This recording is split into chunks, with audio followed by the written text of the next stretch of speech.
Welcome to Health, Wealth, and Life Basics na channel. Break muna tayo sa ating libro na tinatalakay sa pagpayaman. Isigway ko muna yung topic na to, The Heart of a Leader. And gusto kong talakayin ang mga unos na nangyayari ngayon kay BP Sara. As we have seen siguro, nakita nyo na sinabi ni Congressman Marcoleta that he has been serving for 17 years sa Congress. Wala pong nakitang ganong pambabastos ng any congressmen or members of the House of Representatives the way na binabastos ngayon ang office of the Vice President. Now, ano ba talaga, hindi ba talaga sumasagot si BP Sara? 5th grade pa lang po tayo, minimemorya na natin ang ating Bill of Rights at ang mga jurisdiction ng mga sangay ng gobyerno. So, we have of course the three major bodies of the Constitution, the legislative, which is the Congress and the Senate, the bicameral body, and the judicial, which is the courts hanggang lower to Supreme Court, and then of course the executive body, of which the President and the office of the Vice President are components or the implementing arm of the government. Ngayon, ano po ang under ba ang Commission on Audit sa any of these three major body ng gobyerno ng Republika ng Pilipinas? Hindi po. Meron po tayong tatlong independent constitutional bodies. Alam po natin yan kahit 5th grade tayo.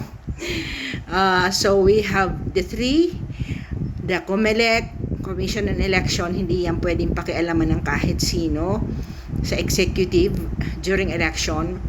The Commission on Audit, na siya ang nag-audit sa ating mga kaperahan. And then of course the Civil Service Commission. So, noong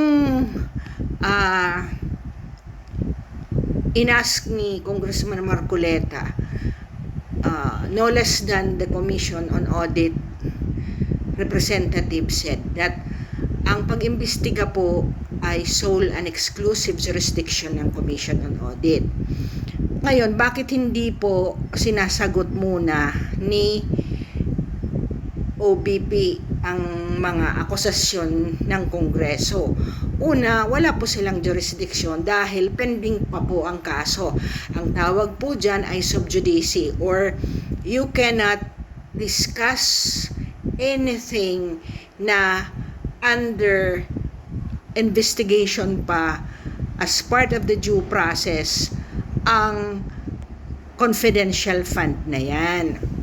So, dahil po sa due process na yan, hindi nga din po pwedeng basta ilabas-labas ang mga ebidensya dyan kasi matratrial by publicity. So, yun po ang point.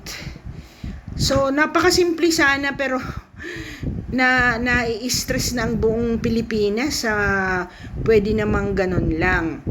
Ako naman wala akong sinasaydan, although makikita natin kung sino talaga ang nasa tama. Siguro naman abogada si BP, abogado din yung kaniyang tatay, at saka napapaligiran siya ng mga legal advisors niya.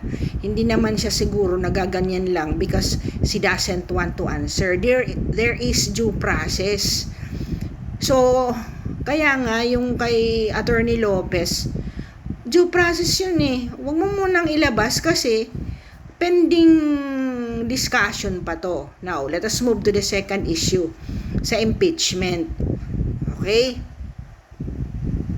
Ang impeachment na yan, may 3 stages yan, pero hindi ko na gagawin yung first 2. Pero yung third step, which is yun ang mga 99% na gagawin ng mga against kay OBP ngayon, kukuha sila ng more than 1/3 or 1/3 of the members of the Congress to sign for the impeachment, and then it will pass to Senate. Sa Senate naman, 2/3 votes bago makakuha sila. Obviously, sa upper house ngayon, mas marami ang Duterte na senador. I don't know if they can finish it up kasi hindi man yan din pwedeng summary execution, 'di ba? So, mag-i-start na po ang election ng January, and sana huminahon na lang tayo. I would like to invoke na ang Biblia talagang napaka-powerful po. If 2 or more persons will pray for justice to be given to the office of Vice President, yun na lang po siguro ang gawin natin every day of our life. So, kayang-kaya po ni BP yan, yung NBI na rin yan, if and when, hindi rin yan siya pwede makulong kaagad kasi kung hindi rin favorable sa kanya ang quasi-judicial investigation ng NBI, ipro-prosecute pa yan, aakyat pa yan sa prosecution, i-indict pa siya kung meron ng probable cause, and then aakyat pa yan sa kung saan man yan ilalagay nila sa quasi-judicial body, sa Secretary of Justice, then go to the sino ang next step dyan, Court of Appeals to the Supreme Court, kasi political issue yan.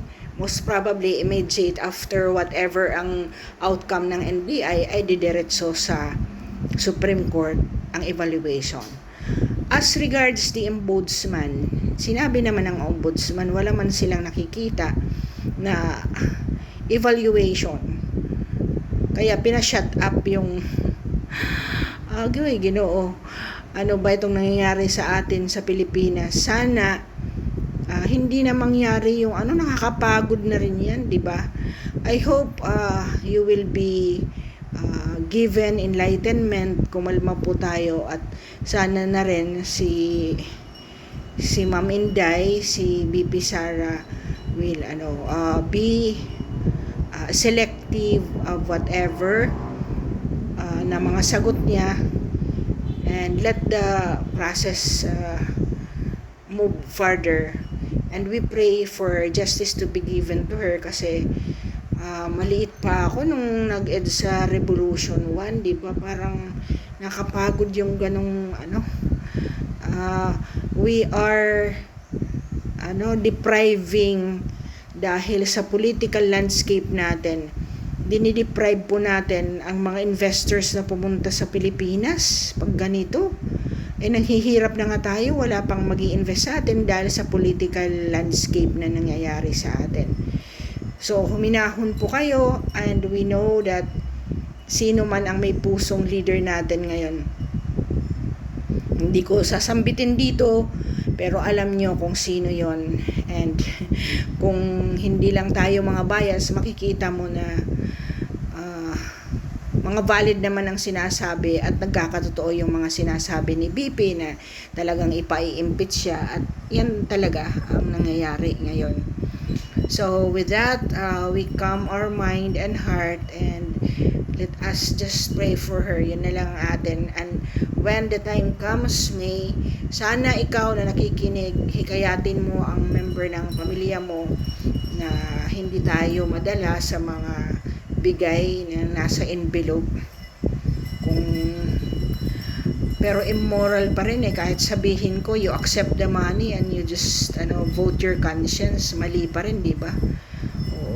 So yan lang ang ipagmamalaki sa buhay ko mula po ako ng 18 na nagboboto ako. Hindi po ako nabigyan yan dahil alam din siguro na may prinsipyo tayo. The way that we can survive and take care of the future generation is to be responsible with the way how we vote. Ewan ko kung may ano pa, may redemption pa ang Pilipinas sa ganito. Nakakalungkot. Sana mag-ano na rin yung Catholic bishops, that unless ang Catholic Church will also move, wala tayong magagawa niyan. Kawawa yung mga nandyan sa kalsada na pro Duterte. Thank you then for listening, even if this is nothing to do with the book that we're reviewing together. Let us pray together. In Jesus' name, amen.